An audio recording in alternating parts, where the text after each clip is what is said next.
Hello, dear students. As you know, there is your weekly test on Tuesday of English. So, today we will do our revision. So, first, uh, I am going to tell you the summary of chapter 3rd, The Selfish Giant. Once upon a time, there lived a giant. He had a beautiful garden. It had soft green grass and 12 peach trees. School children used to visit it to play there in the evening when they came from school. The giant had gone out to see his friend, Cornish Ogre. He stayed at his house for 7 years. After this, he returned to his own castle. To his surprise, he found the children playing in the garden. He became very angry. He cried loudly in his rough voice, "What are you doing here?" The children ran away in fear. "My garden is my own garden," he said to himself. So he built a high wall around it.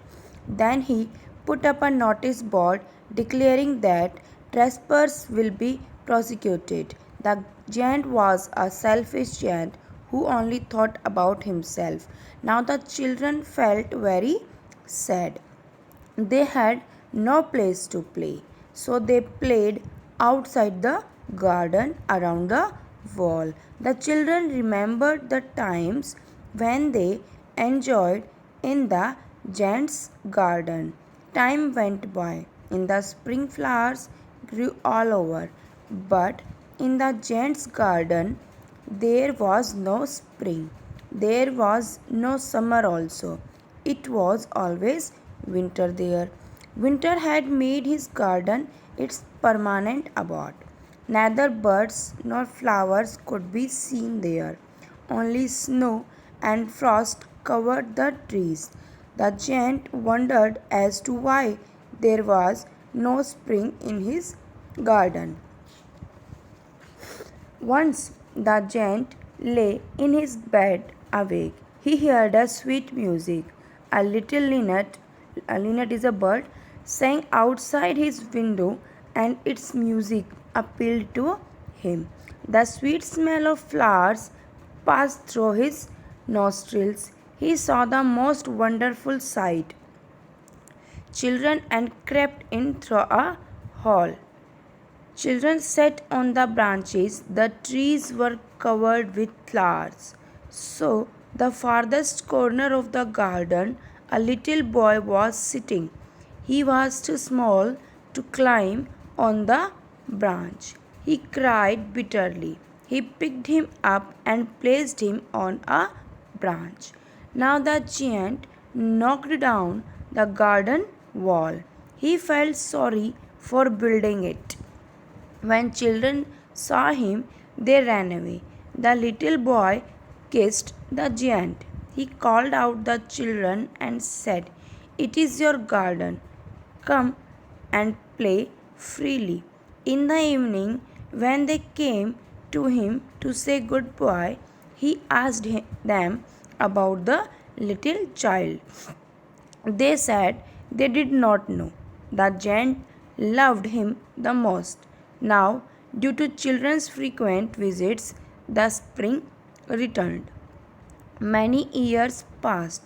The giant had become old. He could not play anymore. One day, suddenly, he saw the little children he had loved. He went downstairs and walked near him. However, he felt angry to see his wounded palms and feet.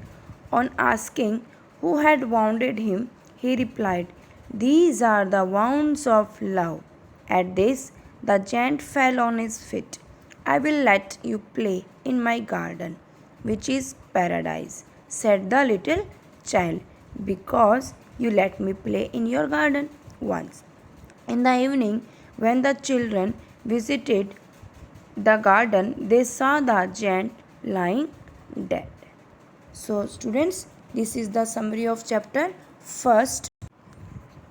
Now, I am going to tell you the summary of chapter first, the best Christmas present in the world. This is the chapter of your honeydew book. And the previous that I told you, the summary of that chapter is your It's So Happened book, chapter number 3, The Selfish Giant. Okay, now I'm going to tell the summary. The best Christmas present in the world.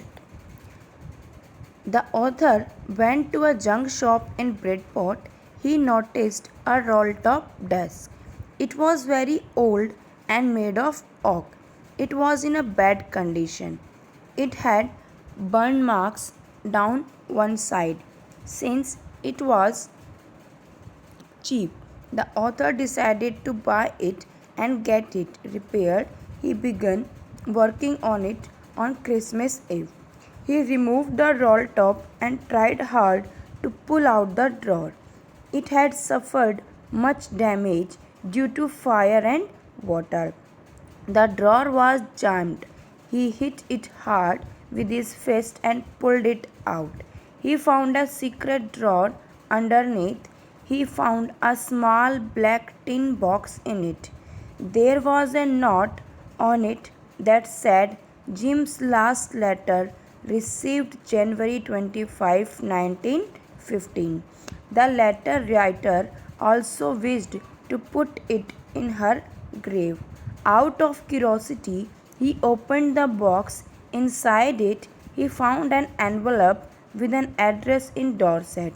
The letter was dated December 26, 1914. Even though the author knew it was wrong, he could not resist temptation and read the letter. The letter had been written by Jim to his wife Connie. He was a soldier set against the Germans during the First World War. Jim wrote to her that he was very happy as something wonderful had happened. The soldiers on both sides of the no man's land were taking up positions in their trenches. It was Christmas morning, cold and frosty. Jim saw the German soldiers waving a white flag. They were calling out the English soldiers to say Happy Christmas. It was a big surprise to be greeted like friends by the enemies. But it was true, not a trick. The English soldiers also wished them in return. The leader said that they wanted to celebrate the festival. Jim was the officer in command. He allowed his men to join the Germans. Grey coats and khaki coats mingled in the middle. In the time of war, they were making peace. The German soldier who came first was named Hans Wolf before joining the army. He used to play the cello in an orchestra. Jim had been a school teacher in Dorset. Hans lied that he knew Dorset well. In fact, he had read about the place in Hardy's novel. Far from the madding crowd, the soldiers from the rival camps smoked, laughed, drank, and feasted. Hans said that he liked marzipan, the sweet covering on Jim's bread. Jim wrote in the letter that he had never seen or imagined a Christmas party like that. They played football also. Both agreed on one point: the countries should have resolved their disputes by playing football or cricket match, because no one dies in a match, whereas war leaves behind orphans and widows. The game was finished. So did the drinks and cakes. Jim told Hans that they hoped to see families as soon as the fighting ended by Christmas next year. The author put the letter back into the envelope and dropped in Bridport. He meant to hand over the letter to Connie. Connie was now 101 years old. Her house had caught fire, but she was saved. She was now in a conservatory. The author wished her happy Christmas and gave the letter to her. She recognized the writing of her husband and felt very happy. She mistook the author for Jim, who had come home as promised on Christmas. She kissed the author on the cheek and asked him to read his letter to her. She wanted to listen to the voice of her husband. She said that he, means Jim, himself was the best Christmas present in the world here. So students, this is the summary of the chapter first, the best Christmas present in the world. Now I am going to explain the summary of the poem The Ant and the Cricket. The poem is based on a fable of the diligent ants and the silly cricket. The cricket loved to sing, and thus, when the bright days of summer were upon him, he spent them all singing. All he cared about was to enjoy the glorious sunshine, and that's all he did through summer and spring. However, soon it was time for winter, and to his dismay, he found that his cupboard was empty. He had not stored even a grain of food, and neither did he strengthen his shelter. Now everything was covered in snow. He was left with nothing to eat and no shelter from the snow. ये जो poem है ये एक fable based poem है. Fable means होती हैं a lesson और suggestions और अ मोरल फ्रॉम इट. मतलब एक फेबल के थ्रू आपको एक लेसन मिलेगा, एक सजेशन मिलेगा, एक मोरल मिलेगा. And the characters of a fables may be animals, plants and legendary creatures. और जो फेबल्स होती है उनके जो करेक्टर्स होते हैं वो बेसिकली आपको एनिमल्स मिलेंगे, प्लांट्स मिलेंगे और लेजेंडरी क्रिएचर्स, कोई भी एक लेजेंडरी क्रिएचर आपको उसके अंदर मिलेंगे. और इसके अंदर आप देखोगे कि जो आपको जो एनिमल्स दिखाए जाएंगे, प्लांट्स वगैरह जो दिखाए जाएंगे वो आपको एक लिविंग, मतलब लिविंग थिंग तो होते हैं लेकिन जैसे हम जो बोलते हैं, एंड प्लांट्स नहीं बोलते, इनको आपको बोलते हुए, बात करते हुए दिखाया जाएगा. सो ये जो पोएम है ये एक फेबल बेस्ड पोएम है जो कि है एक आंट और एक क्रिकेट के बारे में. क्रिकेट और एक आंट. जो क्रिकेट है उसको गाना गाना बहुत अच्छा लगता है, डांस करना बहुत अच्छा लगता है जब वो दिन में, जब ब्राइट डेज ऑफ समर थे, मतलब गर्मियों के जब दिन थे. और जो बाकी जो जानवर थे वो सब अपना सर्दियों के लिए खाना इकट्ठा करने में, अपना शेल्टर, अपना मतलब रहने की जगह को करने में व्यस्त थे. लेकिन जो क्रिकेट था वो गाना बजाने में और डांस करने में बिजी था. अब क्या होता है, समर ख़त्म हो जाती है, विंटर्स आ जाती हैं, चारों तरफ जो है स्नो ही स्नो, फॉरेस्ट फ्रॉस्ट ही फ्रॉस्ट हो जाता है, मतलब सब जगह बर्फ़ ही बर्फ़ होती है. तो अब जो क्रिकेट होता है उसको अपने शेल्टर की और खाना खाने की याद आती है. तो वो जब अपने कपबोर्ड को देखता है, मतलब आप एक टाइप से उसके जब अलमीरा को देखता है तो वो जो थी वो एम्प्टी थी क्योंकि उसने कुछ भी स्टोर किया ही नहीं था सर्दियों के लिए. तो उसकी जो कपबोर्ड था वो एम्प्टी था, उसके पास एक भी दाना नहीं था खाने के लिए और ना उसके पास रहने के लिए कोई घर था. तो अब वो वहाँ से निकलता है अपने लिए खाना और अपने शेल्टर के लिए. Next, he soon grew miserable with hunger and cold and knew he would not survive the winter if he didn't find help.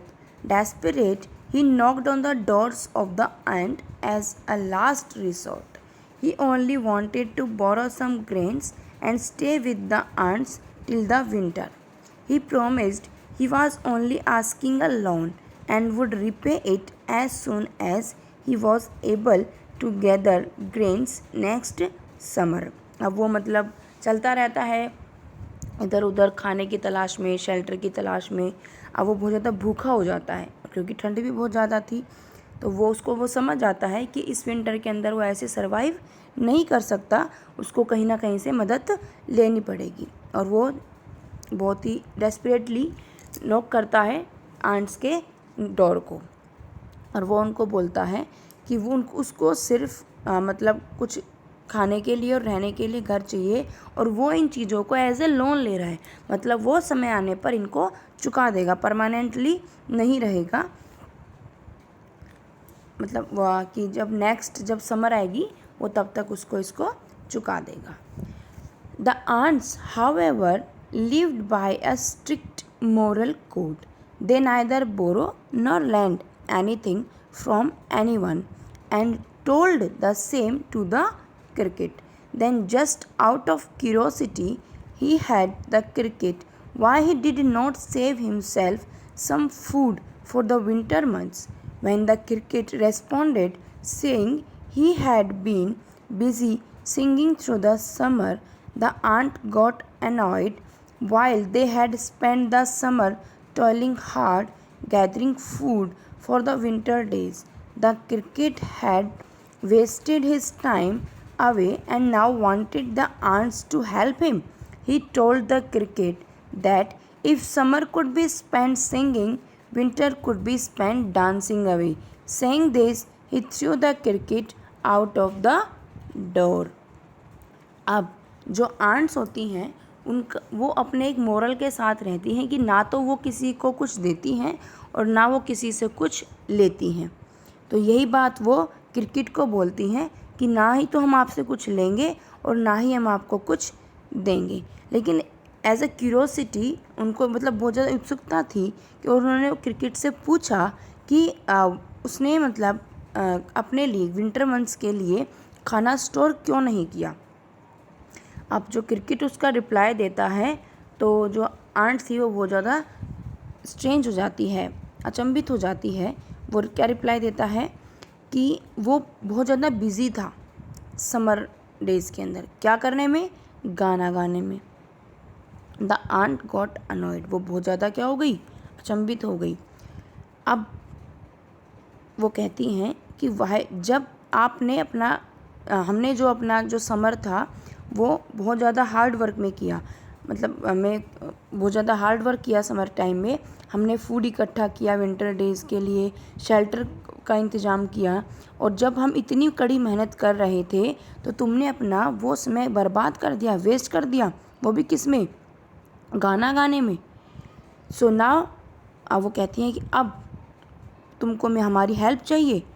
तो वो क्रिकेट को कहती हैं कि अगर तुमने समर अपना गाने गाने में वेस्ट कर दी तो जाओ अब सर्दियाँ किस में स्पेंड करो, नाचने में, डांस करने में। और वो ये सब कह के क्रिकेट को अपने दरवाजे से बाहर फेंक देती हैं। तो this is the poem. So listen it carefully and summarize all the 2 chapters and the poem. Thank you.